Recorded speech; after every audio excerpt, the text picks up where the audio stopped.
Today we've got a special episode dedicated to one of the most iconic decades, the 70s, people. Yeah. Okay. And we can't talk about this decade without talking about the music and Al. Okay. From the legends of rock to the rise and fall of disco. Tori, you're in disco. I am. Okay. That was all I had to say. And so many hits came out of this era. It's kind of hard to keep track. So I'm going to go around. I'm going to know everyone's favorite song from the 70s, starting with you, Tori. Oh, should I do, or is it Jeff? Oh, okay. What's happening? It's organized. It's organized. Not organized. All right. Starting with you, Jeff. So don't say it. I'm just going to say roll. Shout out to our graphics team, by the way. All those bravo. graphics. Nice Great job. I guess let's roll it, and then we'll talk after. Oh.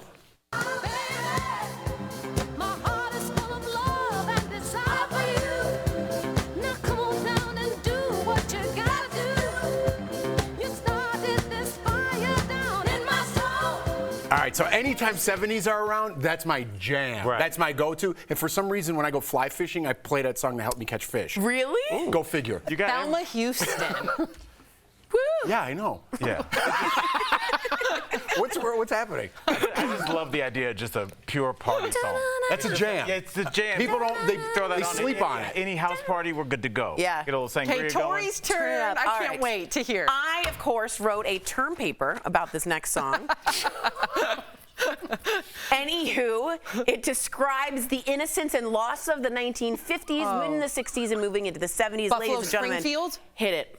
I started singing bye, bye, Miss American Pie. Drove my Chevy to the levee, but the levee was dry. Them good old boys were drinking whiskey and rye and singing, this'll be the day that I die.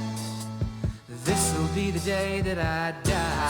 So, very exciting. If you didn't know, it's about Buddy Holly and Richie Valens and Big Bopper in a plane crash. Richie Valens! I know, which was the day the music died, and it even goes so far in to say, the very end, the Father, Son, and the Holy Ghost, the three men I admired most, they caught the last train for the coast the day the music died. That's JFK, RFK, and Martin Luther King.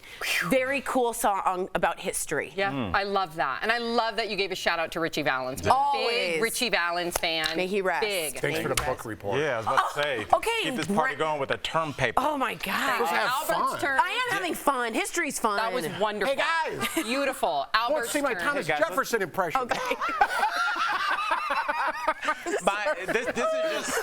This is my advice to the audience in a time where everybody is always just looking for a way to relax and have fun. Treat yourself. Rent like a drop top for the day and put this song on, Strawberry Letter 23 by the Brothers Johnson. Play it.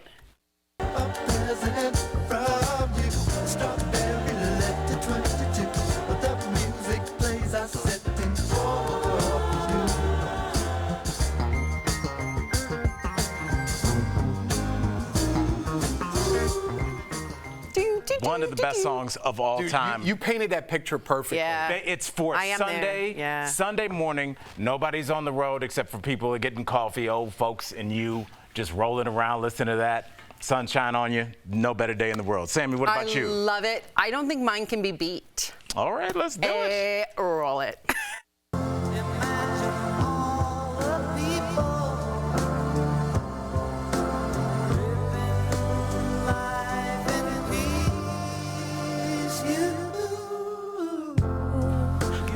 I just think it's such a beautiful song, and I remember being young and hearing that song and really trying to imagine the world without religion, without all these different things, and how we would all be more unified.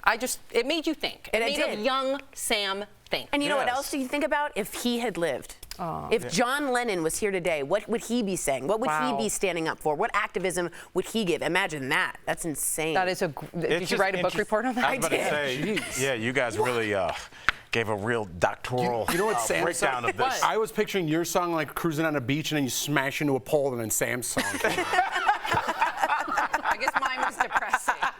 No, I was inspiring, Sam. Okay, thank you. Cool. Well, More book reports coming up. Speaking of music, you guys, this is exciting. Joining us now to talk all about the music of the decade. He is a rock legend from the 70s and 80s. You probably know his biggest hit. Let's hear it.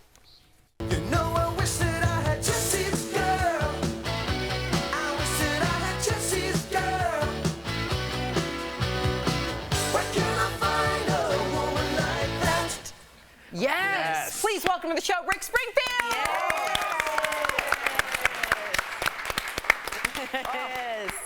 Rick. Hey, guys. Still a rocker. Yeah, still, you look amazing. I think we have a clip of you on American Bandstand in 1976. That's you doing the damn thing. Now, you, more than anybody, I feel like could define the 70s.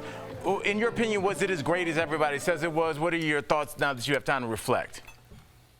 70s was fabulous. It was the real sexual revolution. You know, the 60s talked about it, but the 70s was where it really happened. And everything was, you know, everything was open, everything was legal, and it was great music. And it was a very free decade. I remember having a lot of fun. Wow. Rick, what a legend. Rick. I can't believe I'm talking to you. We actually met like 9 years ago at this event. You were such a little cutie. You took a picture with me. It was great. It was a charity event in Nashville, but you were great. I just wanted to say that. But let's get back to the 70s. They were known as an age of disco, but at the same time, a lot of people hated disco. Yeah. How did you feel about it? I was not a fan of disco. I loved the Bee Gees, but I think they transcended disco. But I wasn't a fan of discos. When Fly Robin Fly won like a Grammy for Best Song, I kind of checked out around then. Seems like you're still not over that. Yeah. So Rick, you know, I always look at like the footage of like those iconic concerts or festivals back in the 70s. Were there any that you attended in the 70s that made an impact on you? No festivals. I was never a festival guy. I was more interested in going to pubs and seeing bands. I saw Free in a pub in London in the early 70s. That was pretty amazing. That'd be in a rave pub. But that's not the decade you're talking about. Well, actually, Jessie's Girl was released in the early 80s, but you had 4 albums out before that in the 70s. And I wanted to know, which one of those songs do you think are the most underrated? That's a good question. Of my songs? Yeah. Oh, all of them. Yeah, good answer, buddy. Good Actually, answer. I think I wrote Jessie's Girl in 1979, so it's officially a 70s song. There you go. Nice. Oh, good point. Yeah. Yeah, I've always wanted to ask a musician, how did the music of the 70s influence your sound in the 80s? Like, how did that transition where you kind of incorporated that but did your own thing with it? I was more into the punk thing from the 70s. Yes. I wrote one disco song, and it was so horrible, I vowed never to do that again. Some more like CBGBs, that kind of era? The what? The CBGBs, like, was that your scene? Yeah, I was more into the more musicianship of the punks, like Elvis Costello and the early Police stuff, where there were real players. You know, you didn't just get up and slam out 3 chords and pretend you could play. I was more into the art of you know, great writers. There were still great writers coming out of that stuff. And that influenced my album, Working Class Dog, that Jessie's Girl came off of. We've played some of Working Class Dog now, because it's been 40 years since that album came out. Wow. And they're very punk infused. They have a lot of punk energy, the early songs.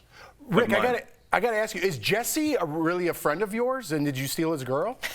Good one. I did not steal his girl. That's where I got the song. It didn't work out, but I got a good part of the deal, I think. Yeah, I love it. did. Wow. His other song, I Tried to Steal Jessie's Girl. Rick, this has been amazing. Thank you so much for taking this trip with us. DBL Nation, go to rickspringfield.com where you can find everything Rick is working on, like Beach Bar Rum with Sammy Hagar, tickets to upcoming shows, and even new music. We appreciate you, Rick. Before we go, let's hear that track, huh? Old Gangsters Never Die from that same American Bandstand performance. So we'll cool. be right what back. an honor. Thank you. Woo!